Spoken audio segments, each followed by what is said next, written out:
मेरी परवरिश ही एक film, my father was a writer, director, journalist, बिल्कुल। My mother was a film actress.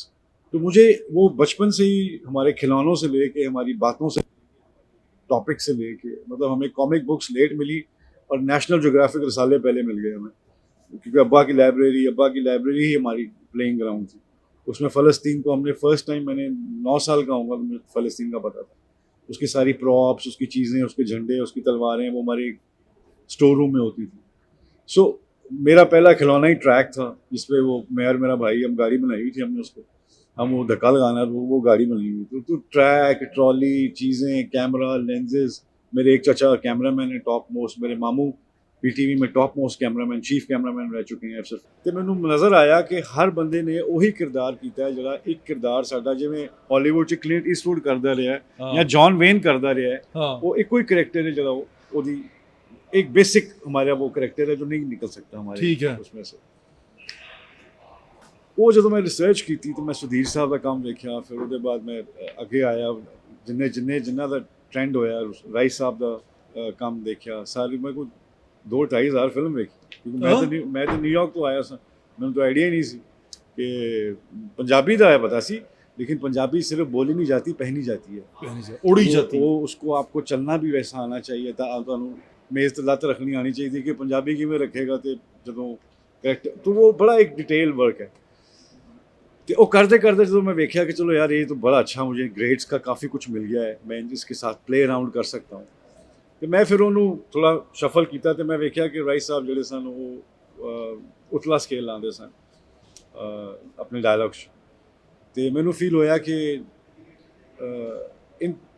इनसे इंस्पिरेशन लेते हुए, फुटवर्क की इंस्पिरेशन लेते हुए कि इनकी चाल क्या है, खिलौंदे के मैंने वो इंस्पिरेशन लेते हुए मैंने साउंड अपनी ऐड कर दी उसमें।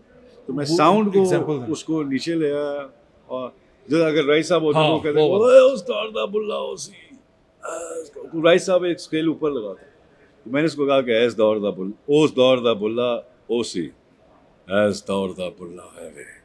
सो उस फील को ग्रेनी और मोर इमोशंस, तो ये फ़र्क आया। और वो लाउड थे बहुत। उनका अपना स्केल था जो कि अवाम को बहुत पसंद था, और मैं कहता हूँ बेहतरीन। या भाईजान ये मेरे लिए नया है कि स्केल भी है इसके अंदर, डिलीवरी के अंदर जी स्केल्स हैं। देखिए, हर जगह का एक स्केल है। आप जब मस्जिद में नमाज़ पढ़ने के बाद जब आप साथ वाले से बात करते हैं, वो गुफ्तगू का स्केल और है। फिर जैसे ही आप मोहल्ले में दोस्तों के पास जाते हैं, आपका स्केल ऊपर हो जाता है। फिर जैसे ही आप घर जाते हैं बीवी के पास और रोमांस में आते हैं, वो स्केल और हो जाता है। तो एज एन इंसान आप ज़िंदगी में ध्यान नहीं देते, लेकिन आप पूरे 7 सुर ज़िंदगी में इस्तेमाल करते हैं, वाह। लेकिन प्रैक्टिस हम उनकी नहीं करते। और 7 सुर लगते हैं। बिल्कुल। अच्छा, सिंगिंग का शौक कैसे हुआ आपको? इसी डायलॉग की जो एक्टिंग की जो डेप्थ है, उसमें सुर को समझना बहुत ज़रूरी है, सुर का मिज़ान कायम करना बहुत ज़रूरी, सुर का जो जो सच है, सुर का, उस किरदार के साथ जो सुर का सच है वो लगेगा तो वो 100% होगा। बिकॉज 2 ही चीज़ें होती हैं, विजुअल और साउंड, जो आप फिल्म में भी देखते हैं, आम लाइफ में भी आपकी कान और आंखों से ज़्यादा डेटा आ रहा होता है आपको। सो मुझे फील होता है कि हम इन क्वालिटीज़ को फॉर ग्रांटेड लेते हैं और पॉलिश नहीं करते, लेकिन आम लाइफ में करते हैं हम वही हैं जो हमने जहाँ जहाँ आवाज़ नीचे करनी, जहाँ ऊपर करनी, जहाँ गुस्सा हो गई, लड़ाई हो गई मोहल्ले में, गाली किसी को निकालनी, तो हमारा वही राइस साहब वाला स्केल लगता है। बिल्कुल ठीक है। अच्छा भाईजान, वो जब राही साहब के बाद जो पंजाबी फिल्म नीचे जा रही थी, आपने बड़ा संभाला उसको, लोग देखने आते थे, वो रश लगता था, वहाँ लोग पहुँचते थे और वो सारा कुछ देखते थे, और वो आपने वो जो उसका ऑरा था ना, वो चेंज कर दिया। जैसे मैंने आपको दोबारा उसका जिक्र कर रहा हूँ कि मैं कई लोगों को जानता हूँ, वो खुद दोस्त किसी अपने दोस्तों को इकट्ठा करते थे 8-9, कहते थे क्या मैं शान लगना कि नहीं लगता। तो वो जो क्रिएट किया, वो जो पाकिस्तान में हमें हमारा लोकल हीरो मिला, हाँ, वो अब चेंज होती जा रही है ना चीज़ें। अब जब मैं फिल्में देखता हूँ तो वो फिल्में ऐसी हैं, मुझे ऐसा लगता है कि मैं ड्रामा ही देख रहा हूँ। वो आर्टिस्ट भी उसी तरह आते हैं, वो भी उसी तरह आते हैं, आप फिल्में बनाते भी हैं। हाँ। आपने नहीं सोचा कि हमें इसको कहीं ना कहीं खड़ा करना चाहिए, कहीं ना कहीं चीज़ को दोबारा उठाना चाहिए, देखिए, फिल्म को? डॉक्टर साहब, सबसे अच्छी बात यह है कि हमारे मुल्क के ड्रामे बहुत अच्छे हैं। उनकी ड्रामों की अच्छे होने की वजह यह है कि उन सब के पीछे एक एक चैनल खड़ा हुआ है। जब चैनल खड़ा होता है तो एक सेठ खड़ा होता है, जब सेठ खड़ा होता है तो उसको पता है कि मैंने इसको कितना ग्रैंड करना है, इसमें कितनी इन्वेस्टमेंट डालनी है। मतलब 5-5, 10-10, 15-15 अरब रुपए के तो चैनल हैं सारे, इतने क्यों होंगे? इतने की तो अगर 15 अरब या 20 अरब रुपया इंडस्ट्री में लगाया जाए और एक चैनल ऐसा बनाया जाए जो फिल्में बनाए, तो मेरा नहीं ख्याल हम क्यों नहीं अच्छे हो सकते। सिर्फ हम देखते ये हैं कि टीवी को प्रोटेक्शन भी है, टीवी को स्टेडी इनकम भी है, टीवी को स्पॉन्सर्स भी हैं, और बड़ी अच्छी बात है। हाँ, ठीक मैं है। ये नहीं कह रहा हूँ कि this nothing negative about it, it's a booming economy. बिल्कुल ठीक है। उसकी जो एंटरटेनमेंट की इकोनॉमी है वो बूम कर रही है। I think it's very brilliant और होना चाहिए और भी, बल्कि इस चीज़ को ग्रो होना चाहिए। और जो पंजाब के चैनल हैं उनको फिल्म्स की तरफ आना चाहिए, एंटरटेनमेंट की तरफ आना चाहिए, ड्रामों की तरफ आना चाहिए। पंजाब में मेरे ख्याल में कोई भी चैनल नहीं है जिसमें जो एंटरटेनमेंट प्रोवाइड करता हो सिवाय न्यूज़ के। सो मुझे लगता है कि इनके लिए न्यूज़ इंपॉर्टेंट है और एंटरटेनमेंट इंपॉर्टेंट नहीं है। यानी कि आपका खबर पहुंचानी आप तक ज़रूरी है इनके लिए, आपको खुश करना या आपको रुलाना या आपको एंटरटेन करना इनका मकसद नहीं है। सो जब पंजाब में भी इतने चैनल हो जाएंगे जो इस तरह सोचेंगे, जो एंटरटेनमेंट को इम्पोर्टेंट समझेंगे, एंटरटेनमेंट को ये नहीं समझेंगे कि ये एक ज़रूरी नहीं है ज़िंदगी में, तो तब इंडस्ट्री पंजाब की और इस जगह की बेहतर होना शुरू होगी अगर उसको वो प्रोटेक्शन मिलती है जो टेलीविज़न को मिलती है। अच्छा, वैसे जब आपने बात की है तो मुझे वो याद आ गया कि इंफॉर्मेशन डिपार्टमेंट पंजाब ने अब तो फंड्स भी दिए हैं उसमें। ये भी सच है कि बहुत सारे सिंध के और दूसरे सूबों के लोग हैं जिन्होंने इस पंजाब के फंड से फिल्म से फ़ायदा उठाया है और उनको फंड्स भी मिले हैं। तो आपको लगता है कि ये नई जान फूकेगा? क्योंकि अगर 30 लोग हैं, वो 3 अरब रुपया उनमें डिस्ट्रीब्यूट हुआ है 3-3 करोड़ करके, तो वो 30 फिल्में बनेंगी और वो पंजाबी या पंजाब के ऊपर इस तरह इन्वेस्टमेंट जो इन्होंने इस गवर्नमेंट ने की है उससे कोई फ़ायदा होगा, कोई फिल्म अच्छी बनेगी? जी, सबसे बड़ा फ़ायदा तो ये है कि पहली बार सुनवाई हुई है फिल्म इंडस्ट्री की जब से मैंने होश संभाला है। That's a very positive step.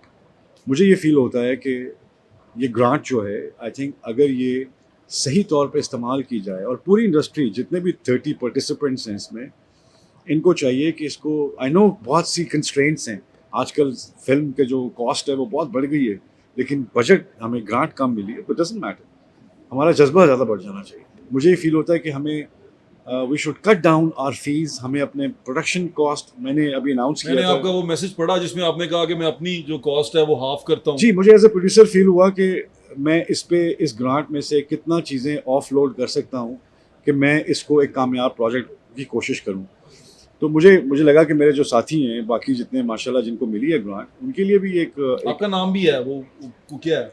मैं इट्स नॉट एक्चुअली माइन, मेरी कंपनी नहीं है वो, there is a company who pitched, they casted me as a director and actor, तो मेरा डायरेक्ट उससे कुछ ताल्लुक नहीं है। अच्छा, वो मैंने आपका नाम पढ़ा था ना तो मैं इसलिए पूछा जी, वो कि मेरे ख्याल में उन्होंने देखा होगा कि शायद कंपनी को इतना नहीं जानते तो मुझे जानते हैं, तो उन्होंने डायरेक्टर, क्योंकि जब आपने सबमिट करना था तब आपने डायरेक्टर और कास्ट का नाम देना था, तो स्क्रिप्ट डायरेक्टर आप हैं उनके? जी, they signed me as a director and an actor. तो उसके बाद उन्होंने जब अप्लाई किया, तो जब उन्होंने चेक किया तो उन्होंने कहा जी यही है, तो इनको मेरा नाम आ गया। सो कोई बात नहीं, आई थिंक एफर्ट अच्छा है। एफर्ट क्या ये आपको ये कैसा लगा कि ये 30 फिल्में आएंगी और ये मार्केट में इंजेक्ट होंगी? जी बिल्कुल, इस पे आई थिंक मुझे लगता है कि चेक एंड बैलेंस होना चाहिए।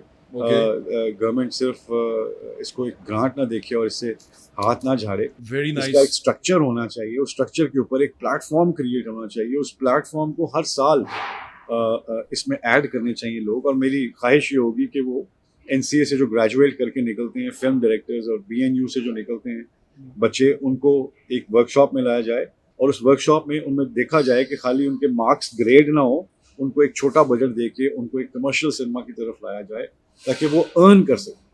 क्योंकि जब तक ये अर्न नहीं होगा, ये प्रोफेशन एक्सेप्ट नहीं होगा अवाम में, कोई भी इसको एज ए प्रोफेशन नहीं देखेगा, वो उसको एज एन एंटरटेनमेंट ही देखेगा। एक लाओबाली सी तबीयत है, एक फनकार है जी, ये लाओबाली तबीयत, ऐसा नहीं होता। It's a business, you have to understand कि आपको पूरा बिजनेस का मॉडल बनाना पड़ता है। सो इसमें नए लोगों को ऐड करने से मुझे ये होगा कि आप साथ साथ अपना फ्यूचर भी डेवलप कर रहे हैं, और फिर ये पूरी चेन चलनी चाहिए। ये खाली प्रोडक्शन में गवर्नमेंट की तरफ से नहीं आना चाहिए। जो यंग डायरेक्टर्स हैं या जो ग्रांट की फिल्म्स पे फिल्म बना रहे हैं, उसमें सिनेमा का भी अपना पार्टिसिपेशन होनी चाहिए। They should pool in their efforts as well कि जी हम भी आपके साथ खड़े हैं, विल सपोर्ट यू। बिकॉज इसमें देखें सबसे बड़े स्टेक होल्डर्स तो सिनेमा है, बिकॉज इनके पास बिल्डिंग है, इनको कंटेंट चाहिए, तो हमें भी कंटेंट है हमारे पास, हमें बिल्डिंग चाहिए। बट इनके लिए तो ज़रूरी है, क्योंकि समझ लें ये स्टोर है, इसमें इन्वेंटरी होनी चाहिए। सो इनको उसके लिए कुछ सारे सिनेमास को इकट्ठे होके न्यू फिल्म्स के लिए या ग्रांट फिल्म्स के लिए एक सर्टन अमाउंट जो है जिससे हम सब अपने आप को ऑफलोड कर रहे हैं।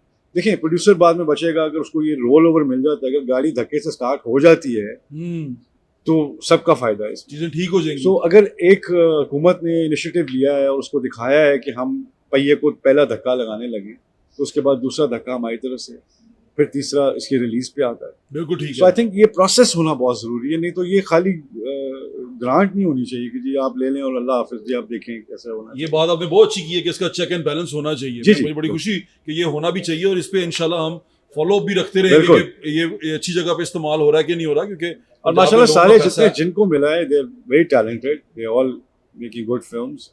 उनको चाहिए कि और भी और अच्छी बेहतर फिल्में बनाएं और पुल इन करें अपने साथ, हेल्प इन करें एक दूसरे की, ताकि हम एक दफ़ा इससे सुरखरू हो जाएं, ताकि आइंदा आने वाले जो भी लोग हैं उनको ट्रस्ट हो फिल्म इंडस्ट्री की इस काविश पे कि 30 फिल्म्स जब डिलीवर होती हैं और पूरा एक मेला सा समा होता है या वन आफ्टर दी अदर आती हैं, तो उनको भी नज़र आए कि हमारा जो प्लेटफॉर्म है वो ये क्रिएट हो सकता है। तो मुझे लगता है कि इट्स अ गुड अपॉर्चुनिटी। बस इसमें हमें देखना ये है कि हमें दोबारा से एक चीज़ को बिल्ड करना है, बनाना है इस ट्रस्ट को, नहीं तो कहाँ करती हैं ऐसे घूमते हैं। अच्छा शाम भाई, मैं इसी से एक सवाल जुड़ा हुआ है, वो ये कि हम जब हम बड़े हो रहे थे तो हमने हीरोज देखे हैं, आप थे, बाबर अली थे, मोहम्मद राना थे, सऊद थे, या और बहुत सारे लोग थे जो इस तरह इस फिल्म जब इस दौर में आए, आप लीड कर रहे थे, ये लोग ये भी इस तरह ग्रो कर रहे थे, चीज़ें हो रही थी, हमें हीरोज मिलते थे। फिर मैंने ये देखा कि ये सारे हीरोज जो ये वाली क्लास के थे, आपकी क्लास के या आपके नीचे थे या आपके साथ काम कर रहे थे, ये गायब होते गए, गुम होते गए, इस तरह मूवीज में नहीं आए। आप तो एक आपकी फैमिली फिल्म से है, आप फिल्म को पसंद भी करते हैं, शौक भी रखते हैं, आप उसके साथ जुड़े रहे, खुद भी फिल्म बनाते रहे, ये बेचारे गुम हो गए। देखिए मतलब मेरे साथ जो मतलब एक डिलेमा है ये। हर आदमी के इख्तियार में उसके फैसले होते हैं, वो फैसले करता है अपनी ज़िंदगी में, अपने एक्सपीरियंस में, अपने जो ज़िंदगी उसने गुजारी होती है उस हिसाब से वो फैसले कर लेता है। उसमें उसकी जो बचपन से लेके अब तक जो परवरिश है उसका बड़ा हाथ होता है। मेरी परवरिश ही एक film, my father was a writer, director, journalist, बिल्कुल। My mother was a film actress. तो मुझे वो बचपन से ही हमारे खिलौनों से लेके, हमारी बातों से, टॉपिक से लेके, मतलब हमें कॉमिक बुक्स लेट मिली और नेशनल ज्योग्राफिक रसाले पहले मिल गए हमें, क्योंकि अब्बा की लाइब्रेरी ही हमारी प्लेइंग ग्राउंड थी। उसमें फ़लस्तीन को हमने फर्स्ट टाइम, मैंने 9 साल का होऊंगा तो मुझे फ़लस्तीन का पता था। उसकी सारी प्रॉप्स, उसकी चीज़ें, उसके झंडे, उसकी तलवारें, वो हमारे स्टोर रूम में होती थी। सो मेरा पहला खिलौना ही ट्रैक था जिसपे वो मैं और मेरा भाई, हम गाड़ी बनाई हुई थी हमने उसको, हम वो धक्का लगाना वो गाड़ी बनी हुई। तो ट्रैक, ट्रॉली, चीज़ें, कैमरा, लेंसेज, मेरे एक चाचा कैमरामैन है टॉप मोस्ट, मेरे मामू पीटीवी में top most cameraman, chief cameraman रह चुके हैं, अफसर